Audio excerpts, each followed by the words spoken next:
दोस्तों जैसा कि आप स्क्रीन पर देख सकते हैं, परसों खबर निकलकर सामने आती है कि रूस के S-400 डिफेंस सिस्टम ने फ्रांस की नौसेना के एक एयरक्राफ्ट को न केवल ट्रैक किया बल्कि उसे पकड़ा भी और लॉक कर उस पर मिसाइल को भी दाग दिया। और समय रहते जो फ्रांस की नौसेना का ये एयरक्राफ्ट था ये वापस मुड़ गया और इसी वजह से रूस के S-400 डिफेंस सिस्टम ने इसे मारकर नहीं गिराया। लेकिन भारत में खासकर इस खबर को बहुत ज्यादा हाइप अप किया गया। ऐसा दिखाया जा रहा था कि ना जाने रूस के S-400 ने क्या ही चमत्कार कर दिया है और ना जाने कौन सा कहर वर्षा दिया गया हो S-400 के द्वारा। हालांकि मैंने एक चीज और नोटिस करी कि जो हिंदी न्यूज मीडिया है वो इस खबर को ज्यादा नोटिस कर रही थी, ज्यादा तजुर्बा दे रही थी। लेकिन एक्चुअल में जिन्हें मिलिट्री टेक्नोलॉजी के बारे में ज्यादा पता है, जो लोग अच्छे से जानते हैं कि जो ये पेट्रोलिंग एयरक्राफ्ट है ना, जिसे कि आप स्क्रीन पर देख सकते हैं कि ये साइज में कितना ज्यादा बड़ा है।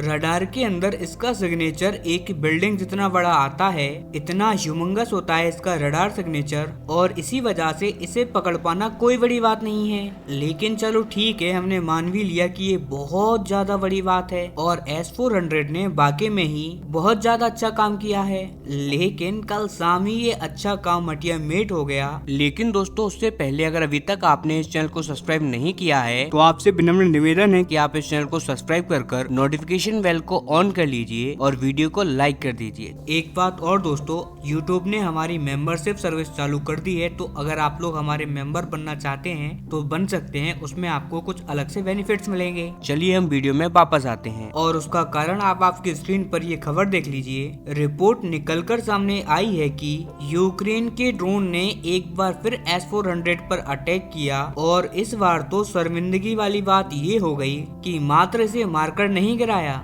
अगर बस इसे मारकर गिरा देते तो कह देते कि मिसाइल वगैरह से मारकर गिरा दिया होगा, लेकिन यहाँ पर तो उन्होंने प्रिसाइज स्ट्राइक करी है S-400 पर, यानी कि प्रॉपर टाइम लिया गया उनके द्वारा और सारे सिस्टमों को चेक किया। और उसके बाद जब यूक्रेन की सेना ने ये ढूंढ लिया कि S-400 सिस्टम जहाँ पर तैनात है वहाँ पर 92 N6 लॉन्ग रेंज रडार कहाँ पर है। अब जो लोग नहीं जानते तो ये जो N6 रडार है ना S-400 का, यही लॉन्ग रेंज की प्रोटेक्शन देता है करीबन 600 किलोमीटर पहले। ये आपको बता देता है कि आखिरकार आपका दुश्मन किस तरफ से आ रहा है। तो खैर यूक्रेन की फोर्सेस ने ड्रोन में लगे कैमरा से पहले तो उसे डिटेक्ट किया और उसके बाद उसके ऊपर प्रिसाइज अटैक किया उस जगह का पता लगाकर जहां पर N6 कनेक्ट करता है रडार के लॉन्चर को, यानी कि जो मिसाइल है S-400 की जो कि दुश्मन के ड्रोन को या फिर लड़ाकू विमान को मारकर गिराती है ना, वो जहां से कनेक्ट होती है